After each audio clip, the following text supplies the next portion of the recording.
오늘 하나님의 말씀은 창세기 28장입니다.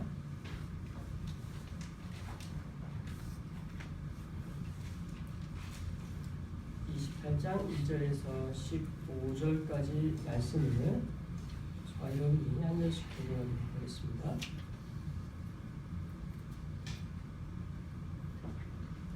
이삭이 야곱을 불러 그에게 축복하고 또 당부하여 이르되 너는 가나안 사람의 딸들 중에서 아내를 맞이하지 말고 일어나 다른 아람으로 가서 내 외족 부부의 집에 이르러 거기서 내 외족종 아람의 딸 중에서 아내를 맞이하라.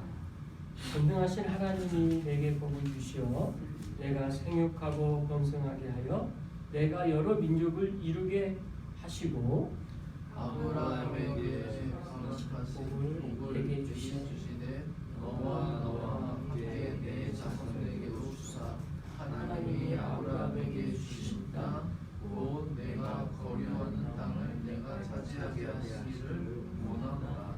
이에 이삭이 야곱을 보내매 그가 밧단-아람으로 가서 라반에게 이르렀으니 라반은 아란 사람 부대의 아들이요 야곱과 에서의 어머니 리브가의 오라비더라. 에서가 본즉 이삭이 야곱에게 축복하고 그를 밧단-아람으로 보내어 거기서 아내를 맞이하게 하였고 또 그에게 축복하고 명하기를 너는 가나안 사람의 딸 중에서 아내를 맞이하지 말라 하였고 또 야곱이 부모의 명을 따라 밧단-아람으로 갔으며 에서가 또 본즉 가나안 사람의 딸들이 그의 아버지 이삭을 기쁘게 하지 못하는지라. 이에 에서가 이스마엘에게 가서 그 부처들 외에 아브라함의 아들 이스마엘의 딸이요 르바옷의 누이인 마할랏을 아내로 맞이하였더라.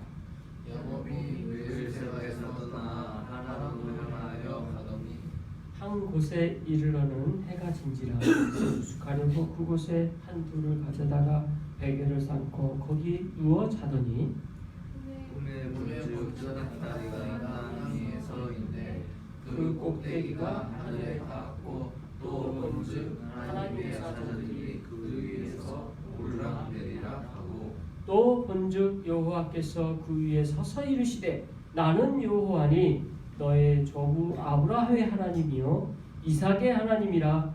내가 누워 있는 땅을 내가 너와 내 자손에게 주리니 내 자손이 땅에 티끌같이 되어 내가 서쪽과 동쪽과 북쪽과 남쪽으로 퍼져나갈지며 땅의 모든 족속이 너와 내 자손으로 말미암아 복을 받으리라. 함께 내가 너와 함께 있어 내가 어디로 가든지 너를 지키며 너를 이끌어 이 땅으로 돌아오게 할지라. 내가 내게 허락한 것을 다 이루기까지 너를 떠나지 아니하리라 하신지라. 아멘. 오늘은 야곱과 에서에 대한 말씀을 두 번째로 살펴보겠습니다. 지난번에 지난 주죠. 야곱과 이삭이 태어나는 그 장면, 어떻게 태어났는지, 그 이름이 뜻하는 이름의 뜻이 뭔지에 대해서 먼저 나왔죠. 그리고 야곱과 이삭이 있었던 아주 중요한 사건이 하나가 더 있었는데 그게 뭐였냐면 장자의 명분을 야곱이 에서에게 사는 장면, 그것이 이제 나왔죠. 그렇게 그 장면에 대한 내용이 나온 이후에 오늘 보면 바로 앞에서는 실제 이제 아버지 이삭이 장자권에 대한 축복을 에서에게 해주려고 하는 그 타입이게 아버지를 속이고 야곱이 에서이냐 찾아가서 그 기도를 받는 내용이 오늘 본문 앞에 나온 다음에 이제 오늘 부분이 이어져요. 자, 그래서 지금 오늘 본문에 대한 내용은 이제 에서와 야곱에 대한 그런 아주 중요한 몇 가지 내용들이 나오는데 것들을 말씀 한 절 한 절 살펴보면서 같이 나누도록 하겠습니다. 먼저 28장 1절 말씀 다시 한번 같이 한번 읽어보도록 하겠습니다. 시작. 이삭이 야곱을 불러 그에게 축복하고 또 당부하여 이르되 너는 가나안 사람의 딸들 중에서 아내를 맞이하지 말고 자, 2절도 같이 시작. 일어나 paddan으로 가서 내 외조부 부두의 집에 이르러 거기서 내 외삼촌 라반의 딸 중에서 아내를 맞이하라. 자, 아버지 이삭이 야곱을 불러서 그에게 축복하면서 당부하는 말씀에 대한 내용이죠. 그 말씀의 내용의 핵심은 뭐였냐면, 야곱아, 너는 가난한 사람의 딸 중에서 아내를 맞이하지 말라. 지금 가난한 사람이라고 하면 지금 이스라엘의 사람들, 그러니까 지금 이삭이 머물고 있는 그 땅이 가난한 땅 제일 남단이거든요. 지금 계속 이 가나안 땅 안에서도 남쪽으로 계속 남쪽으로 이동을 했단 말이에요. 아브라함 때. 그 이동을 해서 제일 남단까지 내려왔는데 지금 거기에 머무른 거예요. 그리고 그 머물른 그 장소에서 지금 아버지가 아브라함이 먼저 죽었고, 그리고 이삭은 거기에 자리를 잡아서 쭉 살고 있게 됐던 거죠. 그런데 그곳에서 이삭이 지금 머물면서 보아하니 가나안 사람들은 어떤 사람들입니까? 가나안 족속이라는 이 민족은 하나님께서 인도하신 하나님의 뜻대로 살지 않은 민족이죠. 그래서 그거를 들어서 지금 리브가가 자기와 같은 동족의 사람들, 고향의 사람을 야곱의 아내로 맞이하면 좋겠다라는 생각을 하고 있음을 남편에게 이야기한 내용이 나옵니다. 그게 어디서 나오냐면 창세기 27장 46절에 나오거든요. 그게 오늘 주보 안쪽에도 나와요. 제가 주보 안쪽 찬송가 29장 밑에 제일 27장 내용을 조금 후반부 43절부터 옮겼는데 46절 제일 마지막 절부터 먼저 한번 같이 한번 읽어보겠습니다. 시작. 리브가가 이삭에게 이르되 내가 햇사람의 딸들로 말미암아 내 삶이 싫어졌거늘 야곱이 만일 이 땅의 딸들 곧 그들과 같은 햇사람의 딸들 중에서 아내를 맞이하면 내 삶이 내게 무슨 재미가 있으리까? 지금 리브가와 이삭의 대화예요. 리브가가 이삭에게 무슨 이야기를 하냐면, 야곱만은 좀 그의 아내를 맞이할 때 나의 동족의 사람들, 고향의 사람들과 결혼했으면 좋겠다. 그러면서 무슨 이야기를 하냐면, 지금 이 땅에 살던 사람들이 헷 족속이라는 사람들이라면 가나안 족속 가운데 헷 족속 사람들인데 이들이 마음에 안 들었던 거죠. 어떤 의미로서 마음에 안 들었냐면, 동족으로서 이미 리브가의 같은 동족으로서의 사람들은 셈의 후손이었거든요. 그리고 그 셈의 후손으로서 하나님을 믿는 신앙이 근본적으로 있었던 사람들인데 가나안 족속은 전혀 그게 없었던 거예요. 그래서 문화적으로 너무 달라요. 또한 우리가 거룩한 상상을 한번 해봅시다. 엄마인 리브가가 며느리를 맞이할 때 기왕이면 좀 자기 동족 사람을 맞이하는 게 편하겠어요? 동족이 아닌 사람 만나는 게 편하겠어요? 쉽게 말하면 며느리가 동족 사람이면 지금 다 동족 사람이 아닌 사람들 가운데 있으니까 며느리만큼이라도 그렇게 있으면 자기가 되게 위로받지 않겠어요? 실은 저는 제 어머니가 삼형제를 낳으셨어요. 그래서 삼형제 있는데 저희 어머니가 늘 나중에 후회했던 게 딸 낳지 않은 걸 되게 후회하더라고요. 이게 딸은 뭐예요? 같이 이야기할 수 있는 엄마에게서의 동무가 되잖아요. 근데 지금 리브가는 아들 둘만 낳았단 말이에요. 그럼 더더욱이나 이런 외딴 곳에서 혼자 있는 그런 곳에서의 마음에 되게 안 좋았던 마음, 그리고 노년이 되다 보니까 더 그러지 않았을까 생각이 드는 거죠. 그렇게 상상을 해봅니다. 근데 실은 이렇게 말을 했지만 리브가의 속마음이 진짜 그랬냐? 어떤 것 같습니까? 정말 그랬을까요? 아니에요. 진짜 속마음은 다른 데 있었어요. 그 그게 어디서 나오냐면 창세기 27장 43절에서 45절에서 그 위에 바로 말씀에 또 다른 속마음이 있습니다. 예, 그의 아들 야곱하고 하는 대화예요. 그 대화의 내용 같이 한번 보겠습니다. 시작. 내 아들아, 내 말을 따라 일어나 하란으로 가서 내 오라비 라반에게로 피신하여 내 형의 노가 풀릴 때까지 100년 동안 그와 함께 거주하라. 내 형의 부모가 풀려 제가 자기에게 행한 것을 잊어버리거든 내가 곧 사람을 보내어 너를 거기서 불러오리라. 어찌 하루에 너희 둘을 이루랴. 자, 이 말이 더 그 사람 지금 리브가의 마음의 중심이죠.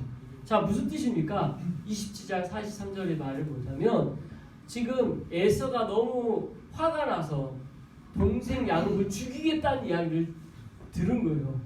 그러니까 원인이 뭡니까? 장자권을 아버지로부터 받아야 될 에서인데 그거를 동생이 야곱이 그걸 받게 됐잖아요. 그렇게 받게 됨으로써 에서는 화가 난 거죠. 충분히 화가 날 만하죠. 그런데 죽이겠다고 하는 이야기까지 들으니까 리브가가 이제 너무 걱정이 되는 거예요. 진짜 이렇게 되면 아들 둘 다 죽게 생겼어요. 그래서 에서에 의해서 야곱이 죽나오면 또 에서는 그 안에서 가만히 두겠어요? 둘 다 죽게 생긴 거예요. 그래서 이걸 그대로 보자니 큰일 나겠다 생각해서 리브가가 머리를 쓴 거죠. 가만히 생각해보니까 어떻게 하는 게 제일 좋을까? 야곱을 피신시키자. 그럼 야곱을 제일 안전하게 피신시킬 수 있는 곳이 어딜까? 내 고향. 기왕이면 내 고향에서 가자. 그럼 내 고향에 가면 야곱에게 가장 좋은 핑계거리가 될 만한 게 뭘까? 생각해 봤더니 그곳에서 아내를 구할 수 있도록 하는 이야기를 아버지 그의 남편이 이삭에게 말하면 설득력 있는 이야기가 되지 않을까 해서 남편은 그렇게 이야기를 하고 결국 그 이야기대로 남편이 그의 아들을 야곱에게 말하게 되는 거죠. 그러니까 이게 스토리가 굉장히 지금 흥미진진해요. 리브가가 지금 야곱을 살리기 위하여 세운 계획인 거죠. 근데 지금 본래 계획대로라면 리브가의 계획대로라면 야곱은 어느 정도 있다가 돌아오는 계획입니까? 네? 오늘 보니까 몇 날이라고 나와요. 몇 날. 그러니까 몇 달도 아니고 몇 날. 한 달도 안 돼서 돌아올 거라고 생각한 거예요. 근데 우리가 이 내용을 알고 있는 것처럼 야곱이 돌아오는 건 언제입니까? 한참 후에 한참 20년이 훌쩍 지나가고요.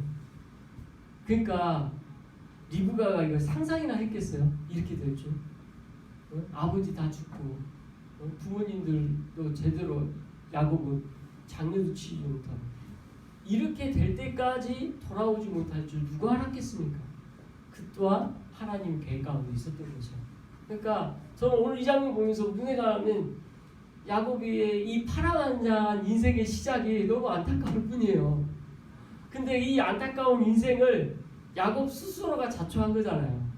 실은 야곱이 아버지로부터 장자권을 받으려고 노력하지 않았어도 하나님의 계획은 야곱에게 축복권을 주고자 했어요. 왜냐하면 제일 처음에 두 아이들을 낳았을 때 하나님께 기도했을 때 두 아이들 가운데 작은 자가 복을 받으리라고 약속을 하셨기 때문에 하나님의 계획은 이미 야곱에게 있었어요. 이렇게까지 머리 안 써도 됐어요. 하나님께서 분명히 에서에게 머리를 놓고 축복하려고 할 때 막으셨을 거란 말이에요. 근데 그걸 자기 스스로 자초해가지고 결국 이 고생을 하게 되는 거죠. 자, 여기 적용 한번 해봅시다. 우리 인생 하나님의 뜻이라고 생각해서 오히려 우리가 이렇게 자초할 수도 있는 거예요.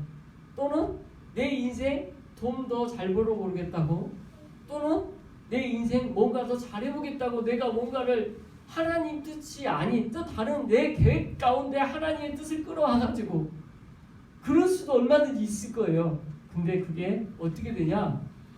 하나님의 계획 가운데 결국 야곱이 이스라엘이라는 이름을 얻게 되지만 그게 돌아가는 방법이라는 거죠.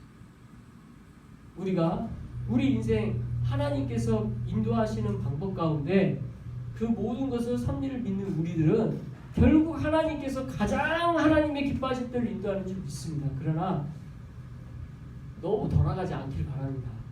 그냥 하나님께 맡기고 하나님의 뜻대로 인도하는 것을 맡길 수 있는 그런 저와 여러분이 되시길 그리스도의 이름으로 축원합니다. 그러지 않아서 야곱의 인생은 이제 그 인생 가운데 더 어려움을 겪게 되는 것을 보게 되는 거죠. 자, 그게 이제 1~2절 말씀을 통해서 이 시작이 되는 거죠. 자, 이어서 3절부터 3, 4절 같이 한번 읽어보겠습니다. 시작. 전능하신 하나님이 내게 복을 주시어 내가 행복하고 번성하게 하여 내가 여러 민족을 이루게 하시고 아브라함에게 허락하시는 것을 내게 주시되 너와 함께 내 자손에게로 주사 하나님이 아브라함에게 주신 땅 곧 내가 거류하는 땅을 내게 차지하게 하시기를 원한다. 자, 이렇게 하나님께서 하신 이삭이 받았던 약속, 그리고 하나님께서 아브라함에게 하셨던 약속, 그리고 그 연결점 상에서 이제는 야곱이 이 축복을 받게 되죠. 자, 근데 재밌는 건 뭐냐면요, 지금 야곱은 이 전까지 하나님에 대한 약속은 들었지만 하나님과의 직접적인 깊은 기도를 하면서 하나님을 어떤 경험을 했거나 체험을 했거나 한 게 있었을까요? 저는 없었을 거라고 봐요. 그리고 심지어 야곱이 그의 아버지를 통해서 작은 자가 큰 자를 섬기리라는 이 약속의 말씀을 들었을까요? 저는요, 그것도 안 들었을 것 같아요.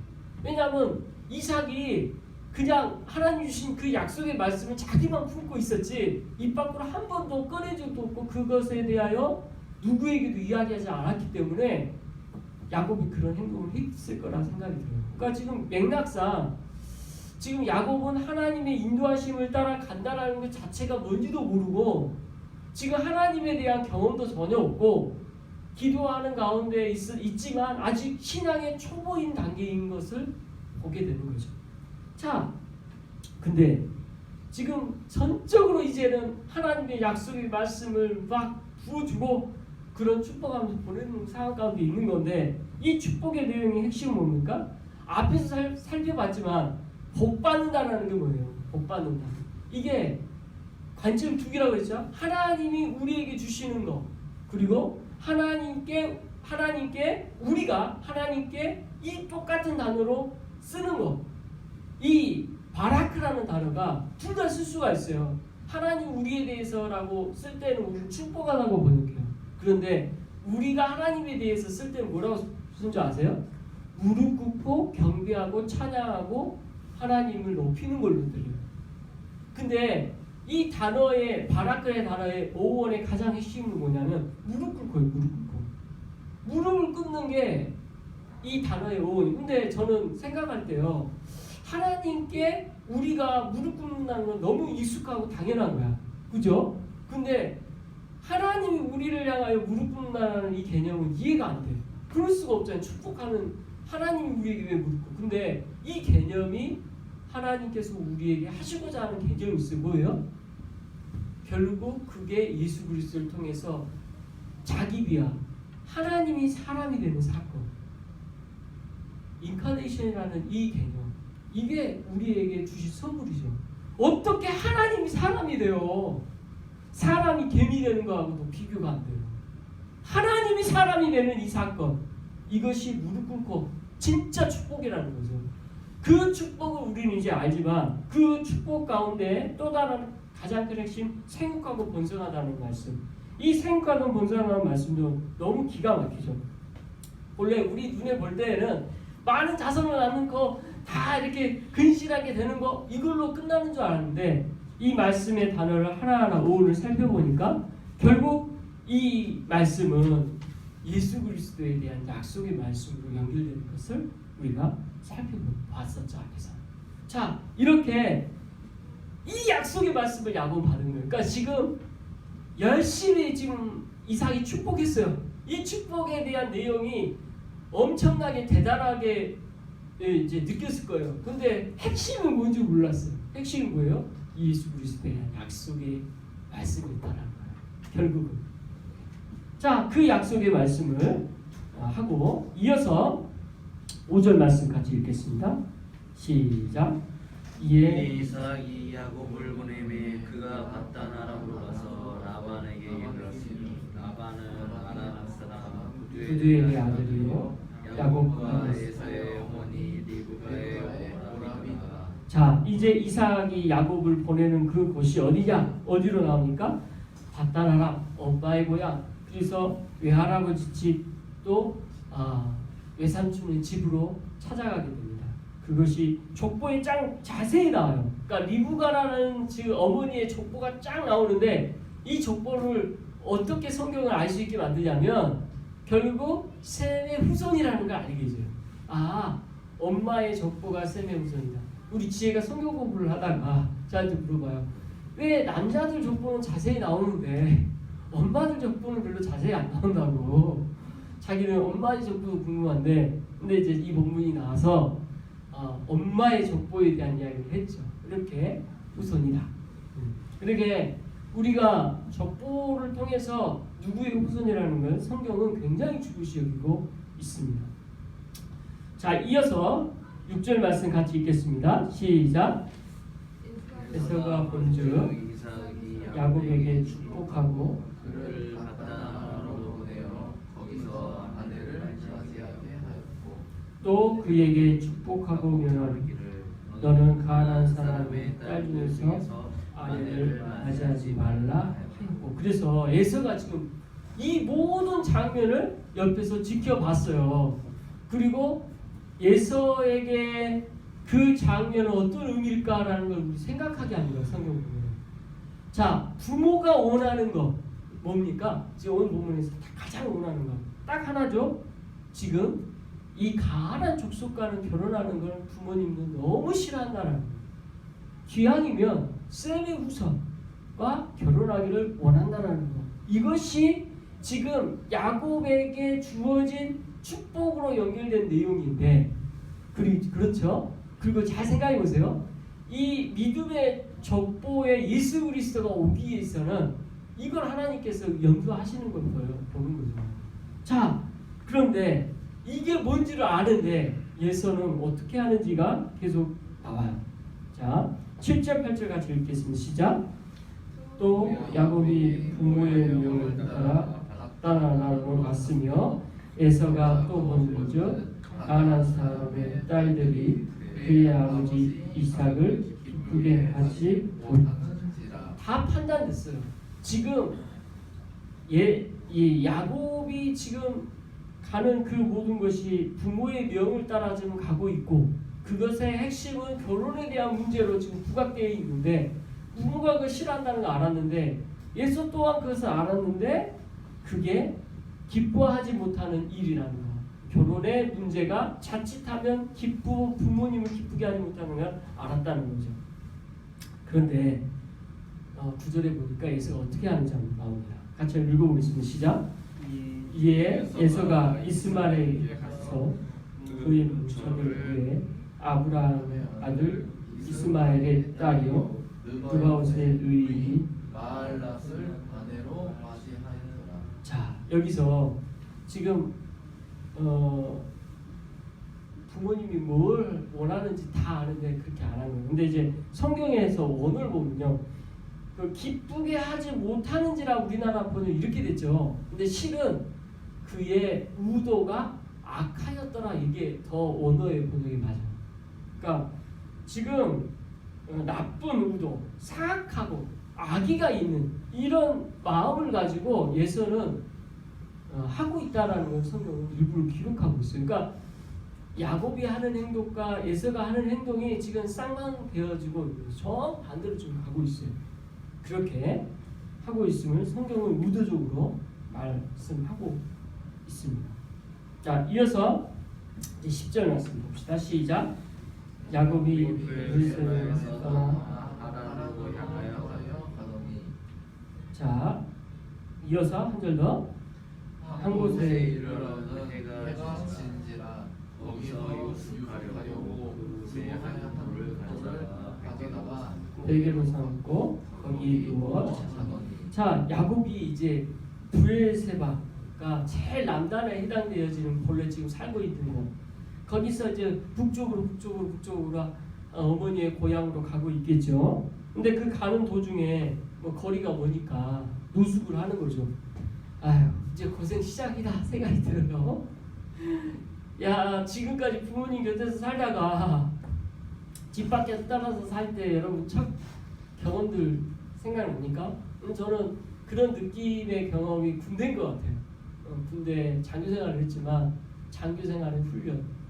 집 밖을 떠나서 이제 나 혼자 살아남아야 되는 것들을 배우는 시기. 유학 생활을 한다면 유학 생활에서 그런 의미가 있을 것이고요.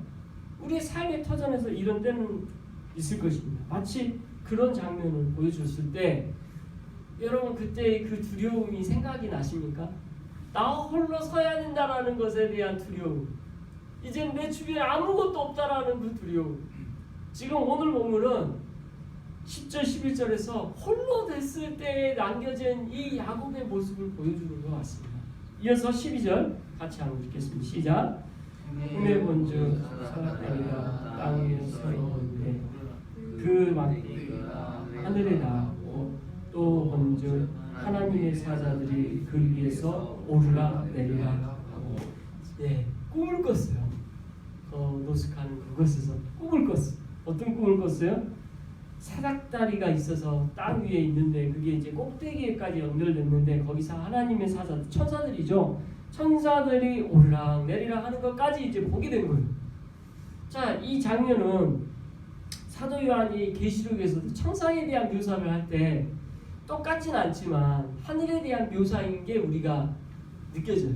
그러니까 하나님이 계시는 장소, 하나님이 계시는 장소에 대한 그런 꿈을 이제 오늘 본문에서 말하고 있는 거예요. 이건 꿈이기 때문에, 환상이기 때문에 정확한 기록이라고 할 수 없어요. 근데 아무튼 재밌는 건 그 다음에 내용이에요.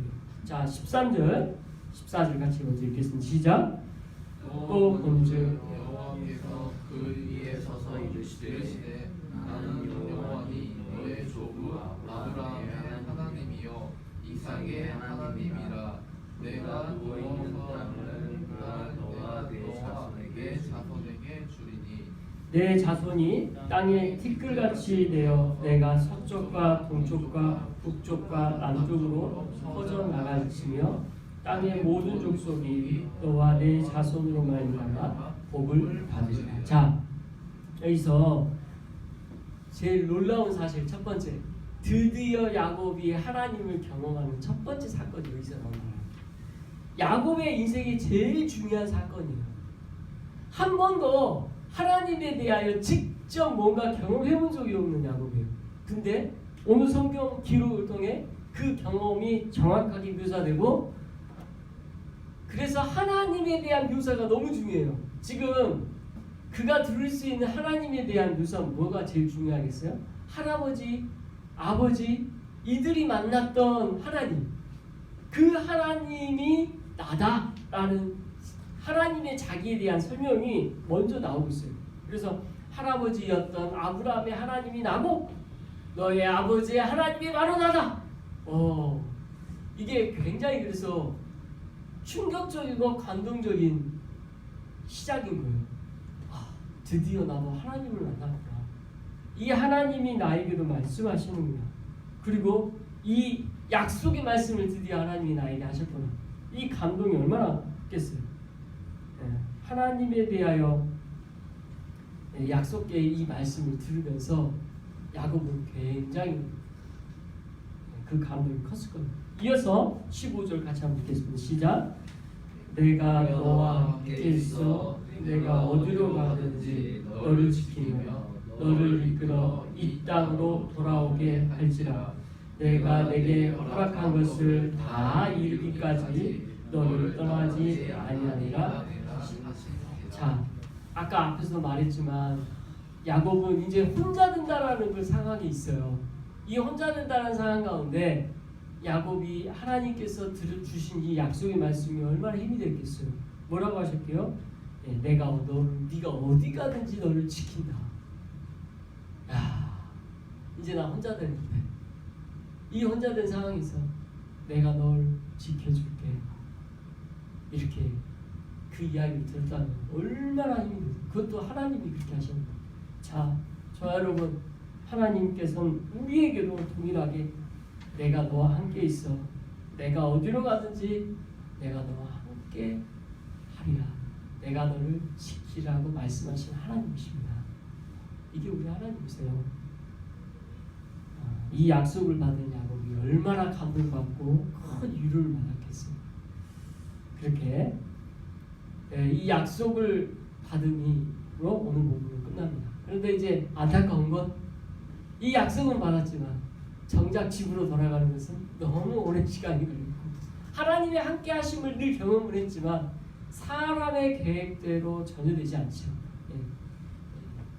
인생에 대한 계획을 우리가 알지지만 그러나 그것을 걸음을 인도하시는 이는 하나님이심을 보게 되는 이제 장면인 거죠.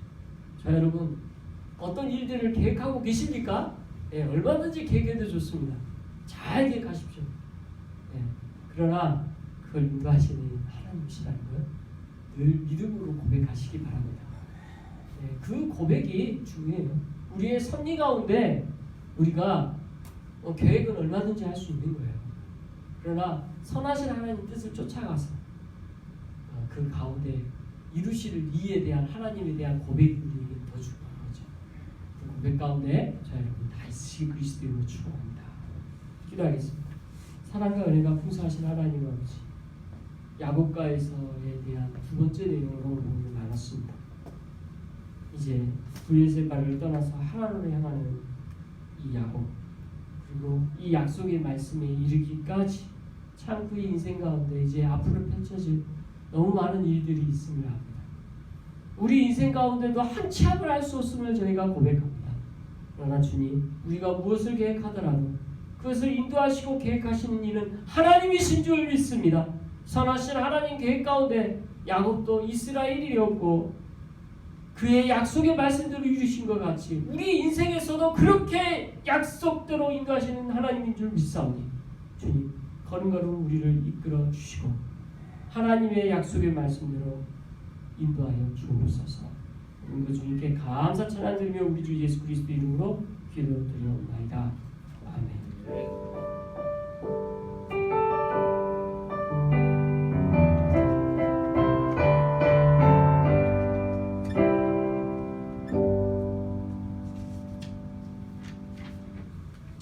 주보 뒷면을 참고해 주시기 바랍니다. 예배인 이찬이 있고 수원하고 교회 소식을 전하는 블로그가 하나님 말씀 전하는 통로가 되도록 기도 부탁드립니다. 기도 제목 같이 한 목소리 읽겠습니다. 시작. 하나님이 기뻐하시고 성도들이 화목한 교회가 되고 청년, 청소년 다음 세대를 건강한 신앙으로 인도하는 교회가 되도록 한국과 북한이 하나님의 섭리 가운데 평화의 결실을 맺도록 자연재해 입음과 회복과 일본이 복음화되도록 기도 부탁드립니다. 앞에서도 말씀드렸지만 우리 바이러스가 참 위에서 기도해야 될 때인 것 같습니다. 그래서 확산되지 않고 속히 이제 치유되는 은혜가 있도록 기도 부탁드립니다. 다 같이 일어나서 아버지 사랑을 내가 노래 찬양하시는 축복을 예배 마치겠습니다.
풍성하신 하나님 아버지, 거룩한 주일 주님 앞에 나와 예배할 수 있는 해주심에 감사합니다.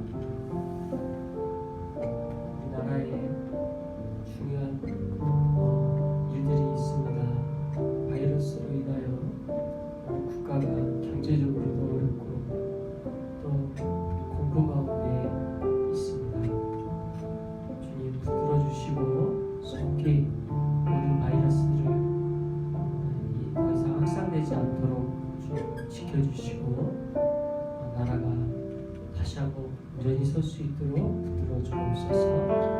오늘 예배 가운데도 큰 은혜 주시며 말씀 가운데 함께하여 주옵소서. 기도하겠습니다. 하나님 아버지 감사합니다. 거룩한 주님 아버지께 나와 예배할 수 있는 은혜 주시며 감사합니다. 아버지 하나님 이 나라의 주님을 기도하여 주시고 하나님께서 살아계시고 저희가 경험하고 할 수 있도록 도와주시고 아버지 더 이상 확산되지 않도록 도와주시고 불쌍히 여겨주옵소서. 아버지 온전히 말씀으로 저희가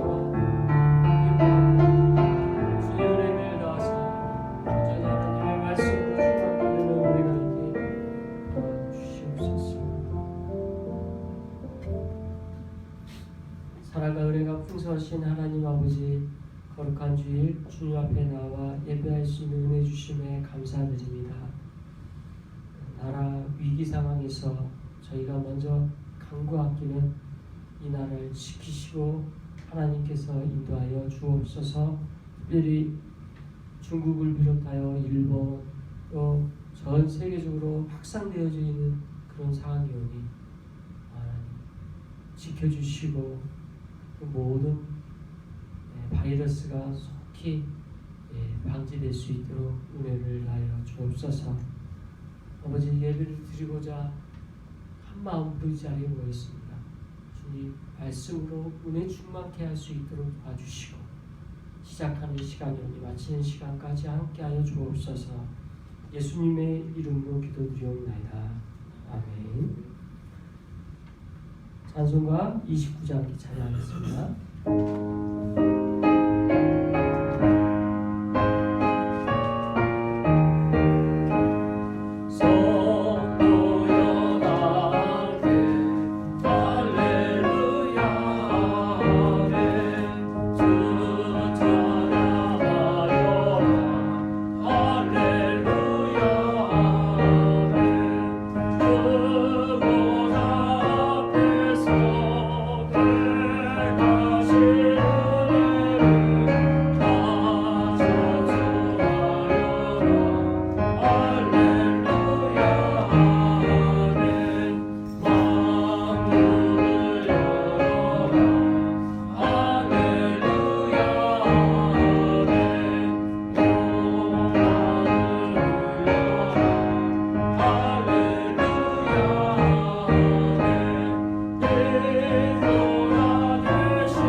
사도신경으로 함께 신앙 고백하겠습니다.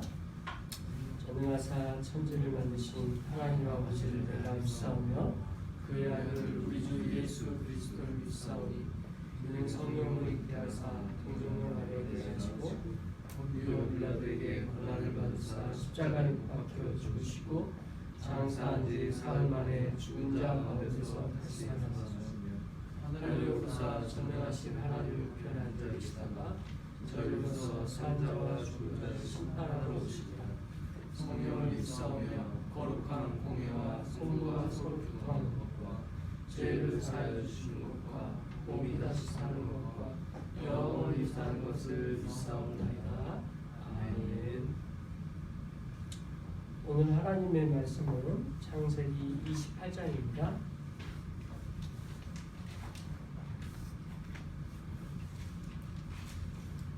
28장 1절에서 15절까지 말씀을 저와 여러분이 한 절씩 공부하겠습니다.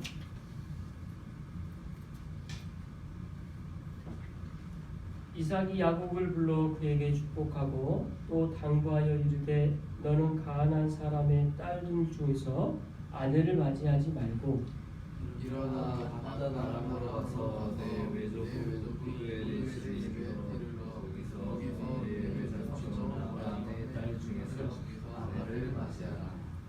전능하신 하나님이 내게 복을 주시어 내가 생육하고 번성하게 하여 내가 여러 민족을 이루게 하시고 아브라함에게 약속하신 복을 내게 주시되 너와 함께 내 자손에게도 주사 하나님이 아브라함에게 주신 땅 곧 내가 거류하는 땅을 내가 차지하게 하시기를 원하노라.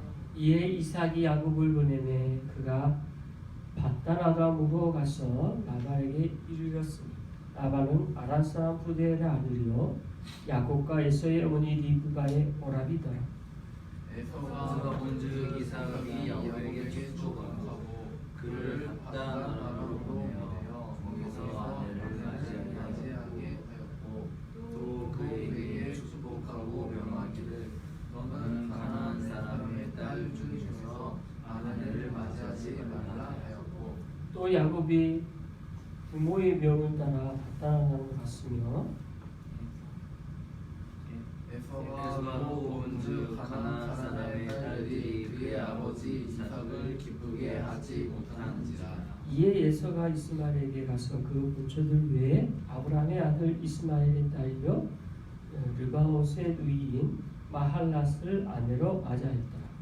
야곱이 베르세바에서 떠나 하란으로 향하여 가더니 한 곳에 이르러는 해가 진지라 수숙하려고 그곳에 한 둘을 가져다가 베개를 쌓고 거기 누워 자더니 꿈에 본즉 저녁다리가 땅 위에서 있는데 그 꼭대기가 하늘에 닿았고 또 본즉 하나님의 사자들이 그 위에서 오르락내리락 하고 또 본즉 여호와께서 그 위에 서서 이르시되 나는 여호와니 너의 조부 아브라함의 하나님이요 이삭의 하나님이라 내가 누워 있는 땅을 내가 너와 내 자손에게 주리니 내 자손이 땅에 티끌같이 되어 내가 서쪽과 동쪽과 북쪽과 남쪽으로 퍼져나갈지며 땅의 모든 족속이 너와 내 자손으로 말미암아 복을 받으리라. 함께 내가 너와 함께 있어 내가 어디로 가든지 너를 지키며 너를 이끌어 이 땅으로 돌아오게 할지라 내가 내게 허락한 것을 다 이루기까지 너를 떠나지 아니하리라 하신지라. 아멘. 오늘은 야곱가에서에 대한 말씀을 두 번째로 살펴보겠습니다. 지난번에 지난 주죠. 야곱과 이삭이 태어나야 하는 그 장면, 어떻게 태어났는지, 그 이름이 뜻하는 이름의 뜻이 뭔지에 대해서 먼저 나왔죠. 그리고 야곱과 이삭이 있었던 아주 중요한 사건이 하나가 더 있었는데 그게 뭐였냐면 장자의 명분을 야곱이 에서에게 사는 장면, 그것이 이제 나왔죠. 그렇게 그 장면에 대한 내용이 나온 이후에 오늘 보면 바로 앞에서는 실제 이제 아버지 이삭이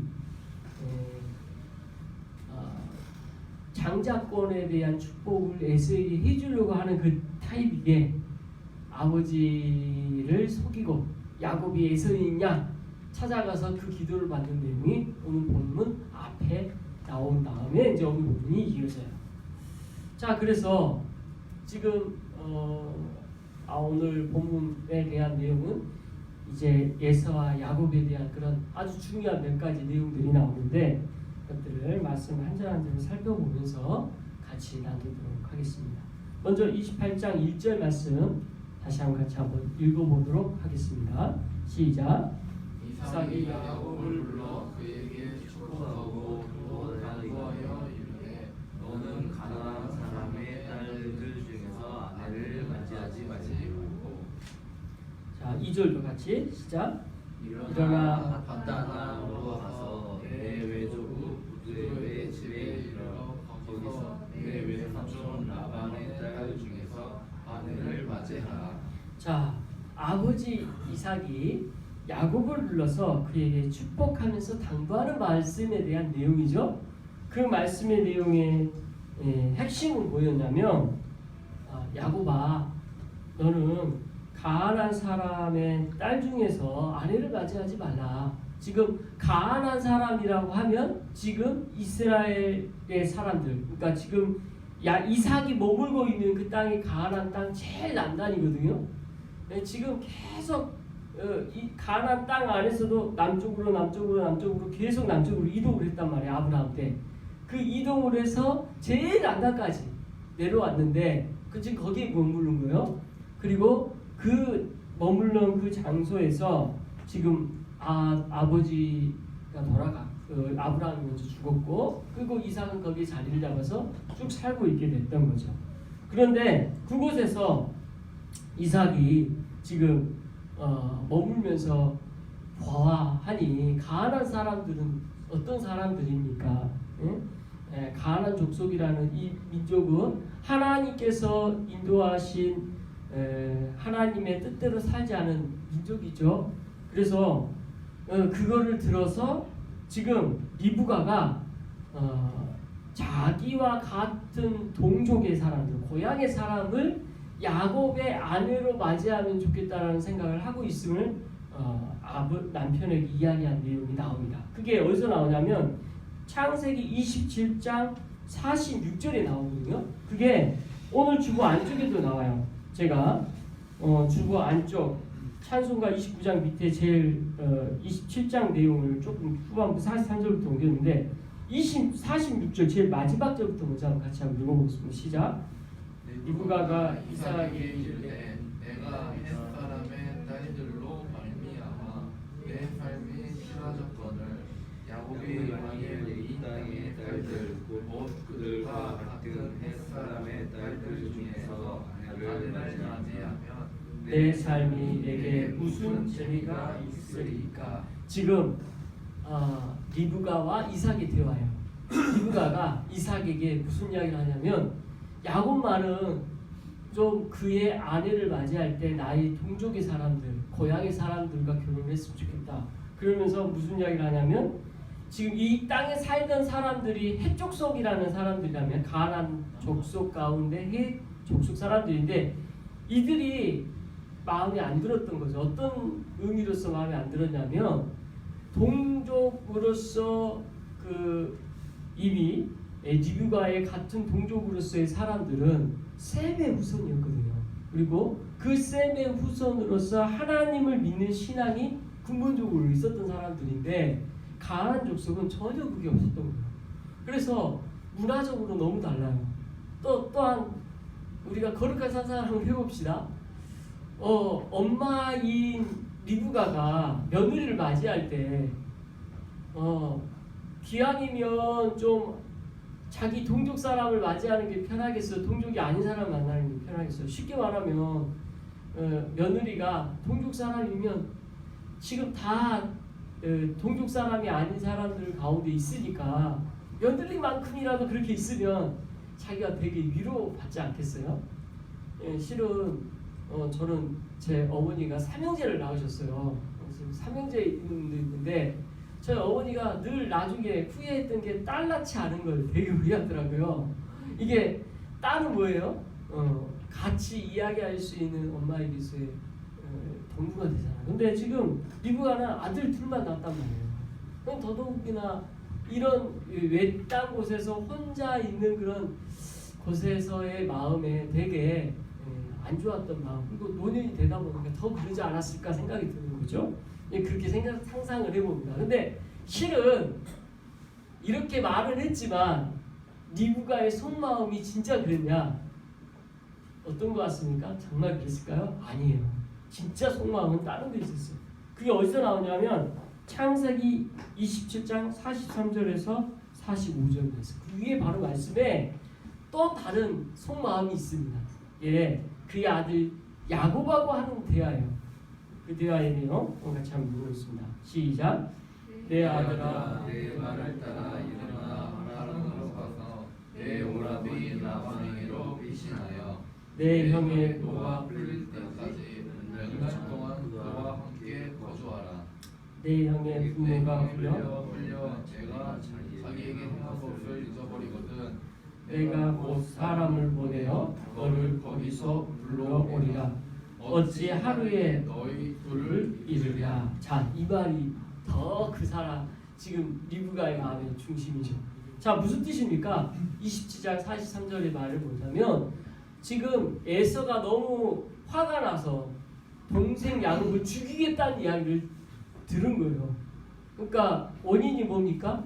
장자권을 아버지로부터 받아야 될 에서인데 그거를 동생이 야곱이 그걸 받게 됐잖아요. 그렇게 받게 됨으로써 에서는 화가 난 거죠. 충분히 화가 날 만하죠.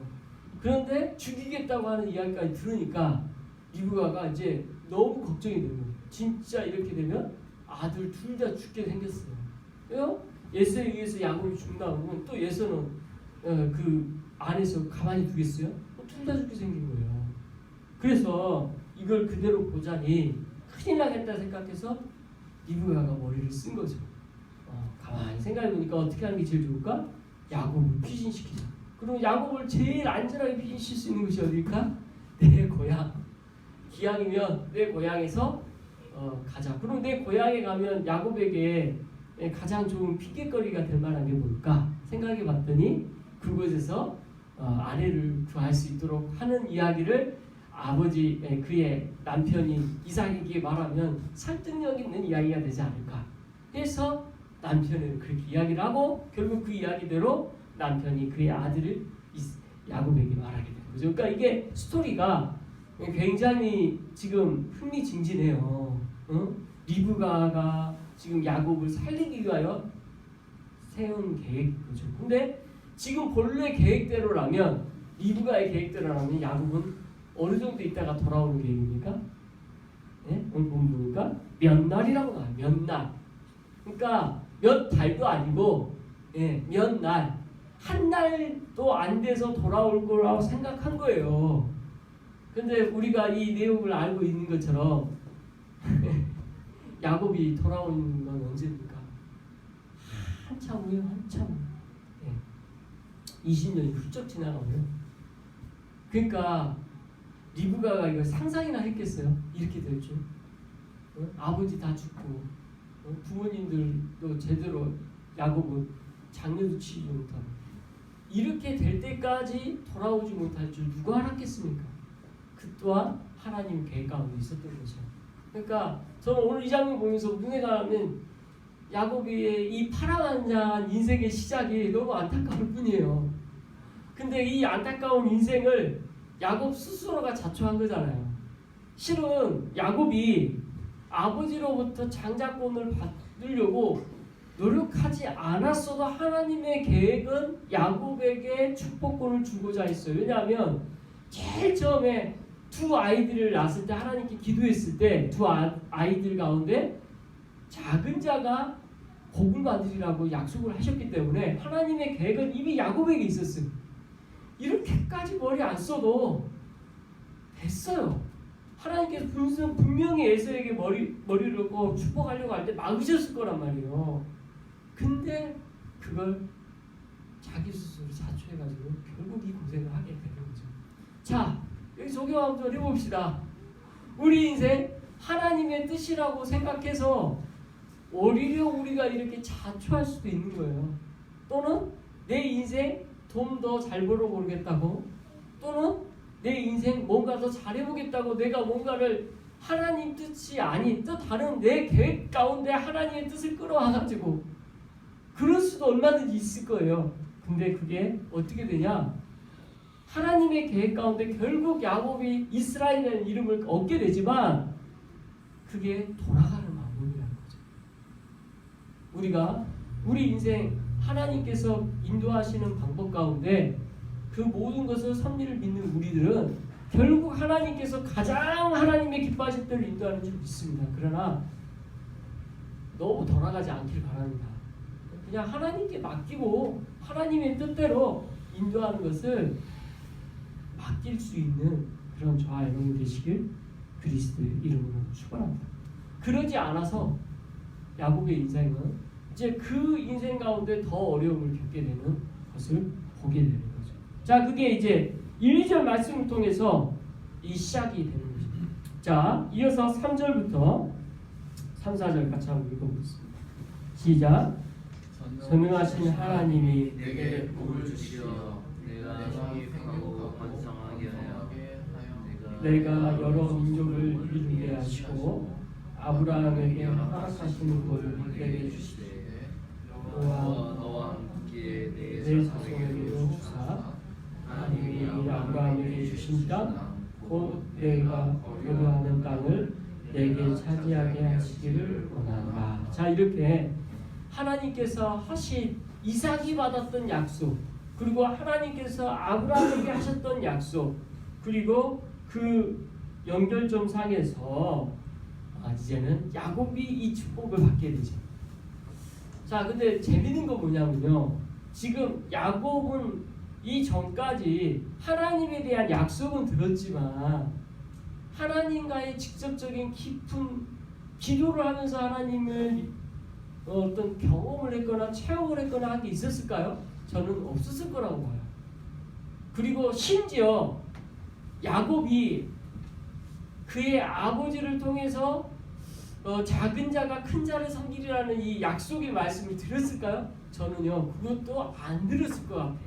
왜냐하면 이삭이 그냥 하나님 주신 그 약속의 말씀을 자기만 품고 있었지 입 밖으로 한 번도 꺼낸 적도 없고 그것에 대하여 누구에게도 이야기하지 않았기 때문에 야곱이 그런 행동을 했을 거라 생각이 들어요. 그러니까 지금 맥락상 지금 야곱은 하나님의 인도하심을 따라 간다라는 것 자체가 뭔지도 모르고 지금 하나님에 대한 경험도 전혀 없고 기도하는 가운데 있지만 아직 신앙의 초보인 단계인 것을 보게 되는 거죠. 자, 근데 지금 전적으로 이제는 하나님의 약속의 말씀을 막 부어주고 그런 축복하면서 보내는 상황 가운데 있는 건데 이 축복의 내용의 핵심은 뭡니까?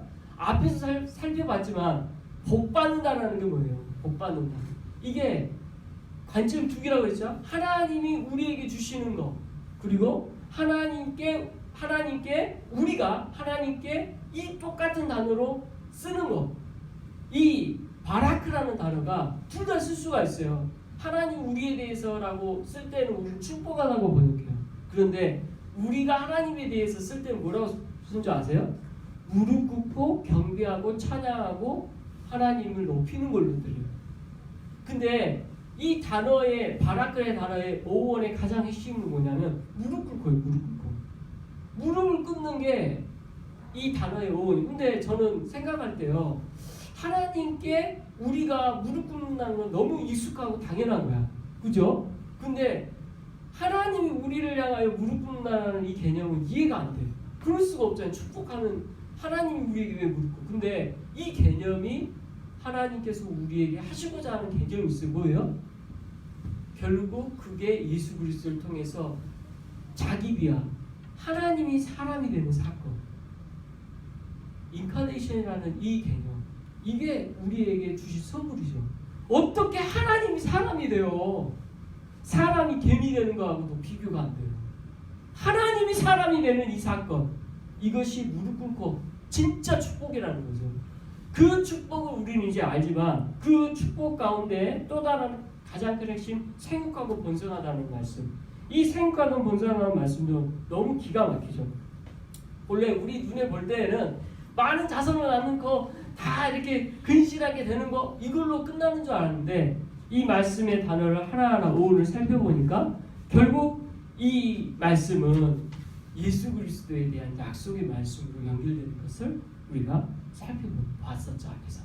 자, 이렇게 이 약속의 말씀을 야곱 받은 거예요. 그러니까 지금 열심히 지금 이삭이 축복했어요. 이 축복에 대한 내용이 엄청나게 대단하게 이제 느꼈을 거예요. 근데 핵심은 뭔지 몰랐어요. 핵심은 뭐예요? 예수 그리스도에 대한 약속의 말씀이었다는 거예요. 결국은. 자, 그 약속의 말씀을 하고 이어서 5절 말씀 같이 읽겠습니다. 시작.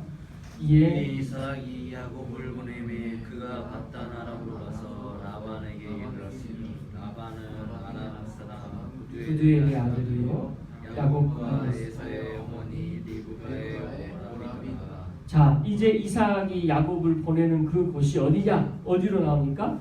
바단 아람, 엄마의 고향. 그래서 외할아버지 집 또 외삼촌의 집으로 찾아가게 됩니다. 그것이 족보에 짱 자세히 나와요. 그러니까 리브가라는 그 어머니의 족보가 쫙 나오는데 이 족보를 어떻게 성경을 알 수 있게 만드냐면 결국 셈의 후손이라는 걸 알게 해줘요. 엄마의 족보가 셈의 후손이다. 우리 지혜가 성경 공부를 하다가 저한테 물어봐요.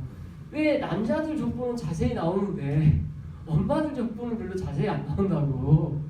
자기는 엄마의 족보도 궁금한데 근데 이제 이 본문이 나와서 엄마의 족보에 대한 이야기를 했죠. 이렇게 후손이다. 그러게 우리가 족보를 통해서 누구의 후손이라는 걸 성경은 굉장히 중요시 여기고 있습니다.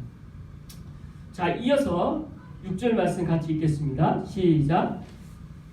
에서가 본즉 야곱에게 축복하고 그를 바단 아람으로 보내어 거기서 아내를 맞이하게 하였고 또 그에게 축복하고 명하기를 너는 가난한 사람의 딸 중에서 아내를 맞이하지 말라 하였고. 그래서 에서가 지금 이 모든 장면을 옆에서 지켜봤어요. 그리고 에서에게 그 장면은 어떤 의미일까라는 걸 우리 생각하게 합니다. 성경 보면. 자, 부모가 원하는 거 뭡니까? 지금 오늘 본문에서 가장 원하는 거 딱 하나죠. 지금 이 가난한 족속과는 결혼하는 걸 부모님은 너무 싫어한다는 거예요. 기왕이면 셈의 후손과 결혼하기를 원한다는 거. 이것이 지금 야곱에게 주어진 축복으로 연결된 내용인데, 그렇죠? 그리고 잘 생각해 보세요. 이 믿음의 족보에 예수 그리스도가 오기 위해서는 이걸 하나님께서 연구하시는 걸 보는 거죠. 자, 그런데 이게 뭔지를 아는데 예서는 어떻게 하는지가 계속 나와요. 자, 7절 8절 같이 읽겠습니다. 시작. 또 야곱이 부모의 명을 따라 바단 아람으로 갔으며 에서가 또 본즉 가난한 사람의 딸들이 그의 아버지 이삭을 기쁘게 하지 못한지라. 다 판단됐어요. 지금 이 야곱이 지금 가는 그 모든 것이 부모의 명을 따라 지금 가고 있고 그것의 핵심은 결혼에 대한 문제로 지금 부각되어 있는데 부모가 그걸 싫어한다는 걸 알았는데 예수 또한 그것을 알았는데 그게 기뻐하지 못하는 일이라는 거. 결혼의 문제가 자칫하면 부모님을 기쁘게 하지 못하는 걸 알았다는 거죠. 그런데 9절에 보니까 예서가 어떻게 하는지 나옵니다. 같이 읽어보겠습니다. 시작. 이에 예서가 이스마엘에게 가서 그의 문처를 위해 아브라함의 아들 이스마엘의 딸이요 느바옷의 의인이 마알랏을 아내로 맞이하였더라. 자, 여기서 지금 부모님이 뭘 원하는지 다 아는데 그렇게 안 하는 거예요. 근데 이제 성경에서 원을 보면요, 그 기쁘게 하지 못하는지라 우리나라 번역 이렇게 됐죠. 근데 실은 그의 의도가 악하였더라, 이게 더 원어의 번역이 맞아요. 그러니까 지금 나쁜 의도, 사악하고 악의가 있는 이런 마음을 가지고 예서는 하고 있다라는 걸 성경은 일부러 기록하고 있어요. 그러니까 야곱이 하는 행동과 예서가 하는 행동이 지금 쌍방되어지고 정반대로 지금 가고 있어요. 그렇게 하고 있음을 성경은 의도적으로 말씀하고 있습니다. 자, 이어서 이제 10절 말씀 봅시다. 시작. 야곱이 블레셋을 떠나 하란으로 향하여 가더니 자 이어서 한 절 더 한 곳에 이르러는 해가 진지라 거기서 유숙하려고 그곳에 하얀 돌을 가져다가 베개로 삼고 거기 누워 자더니 자 야곱이 이제 브엘세바가 제일 남단에 해당되어지는 본래 지금 살고 있는 곳 거기서 이제 북쪽으로 어머니의 고향으로 가고 있겠죠. 근데 그 가는 도중에 뭐 거리가 머니까 노숙을 하는 거죠. 아유 이제 고생 시작이다 생각이 들어요. 야 지금까지 부모님 곁에서 살다가 집 밖에서 따라서 살 때 여러분 첫 경험들 생각납니까? 저는 그런 느낌의 경험이 군대인 것 같아요. 군대 장교 생활을 했지만 장교 생활의 훈련. 집 밖을 떠나서 이제 나 혼자 살아남아야 되는 것들을 배우는 시기. 유학 생활을 한다면 유학 생활에서 그런 의미가 있을 것이고요. 우리의 삶의 터전에서 이런 때는 있을 것입니다. 마치 그런 장면을 보여줬을 때 여러분 그때의 그 두려움이 생각이 나십니까? 나 홀로 서야 된다라는 것에 대한 두려움. 이제 내 주변에 아무것도 없다라는 그 두려움. 지금 오늘 본문은 10절 11절에서 홀로 됐을 때 남겨진 이 야곱의 모습을 보여주는 것 같습니다. 이어서 12절 같이 한번 읽겠습니다. 시작. 꿈에 본즉 사람들이가 땅 위에 서 있는데 그 막대기가 하늘에 닿았고 또 본즉 하나님의 사자들이 그 위에서 오르락 내리락 하고 네 꿈을 꿨어요. 노숙하는 그곳에서 꿈을 꿨어요. 어떤 꿈을 꿨어요? 사닥다리가 있어서 땅 위에 있는데 그게 이제 꼭대기에까지 연결됐는데 거기서 하나님의 사자들 천사들이죠. 천사들이 오르락 내리락 하는 것까지 이제 보게 된 거예요. 자, 이 장면은 사도 요한이 계시록에서도 천사에 대한 묘사를 할 때 똑같지는 않지만 하늘에 대한 묘사인 게 우리가 느껴져요. 그러니까 하나님이 계시는 장소, 하나님이 계시는 장소에 대한 그런 꿈을 이제 오늘 본문에서 말하고 있는 이건 꿈이기 때문에 환상이기 때문에 정확한 기록이라고 할 수 없어요. 근데 아무튼 재밌는 건 그 다음에 내용이에요. 자 13절 14절 같이 먼저 읽겠습니다. 시작. 또 본즉 여호와께서 그 위에 서서 이르시되 나는 여호와니 너의 조부 아브라함의 하나님이요 이삭의 하나님이라 내가 누워 있는 땅을 너와 내 자손에게 주리니 내 자손이 땅에 티끌같이 되어 내가 서쪽과 동쪽과 북쪽과 남쪽으로 퍼져나갈지며 땅의 모든 족속이 너와 내 자손으로 말미암아 복을 받으리라. 자, 여기서 제일 놀라운 사실 첫 번째, 드디어 야곱이 하나님을 경험하는 첫 번째 사건이 여기서 나옵니다. 야곱의 인생이 제일 중요한 사건이에요. 한 번도 하나님에 대하여 직접 뭔가 경험해본 적이 없는 야곱이에요. 근데 오늘 성경 기록을 통해 그 경험이 정확하게 묘사되고 그래서 하나님에 대한 묘사가 너무 중요해요. 지금 그가 들을 수 있는 하나님에 대한 묘사는 뭐가 제일 중요하겠어요? 할아버지, 아버지 이들이 만났던 하나님, 그 하나님이 나다라는 하나님의 자기에 대한 설명이 먼저 나오고 있어요. 그래서 할아버지였던 아브라함의 하나님이 나고 너의 아버지의 하나님이 바로 나다. 이게 굉장히 그래서 충격적이고 감동적인 시작인 거예요. 드디어 나도 하나님을 만났구나. 이 하나님이 나에게도 말씀하시는구나. 그리고 이 약속의 말씀을 드디어 하나님이 나에게 하셨구나. 이 감동이 얼마나 크겠어요. 하나님에 대하여 약속의 이 말씀을 들으면서 야곱은 굉장히 그 감동이 컸을 겁니다. 이어서 15절 같이 한번 읽겠습니다. 시작. 내가 너와 함께 있어 내가 어디로 가든지 너를 지키며 너를 이끌어 이 땅으로 돌아오게 할지라.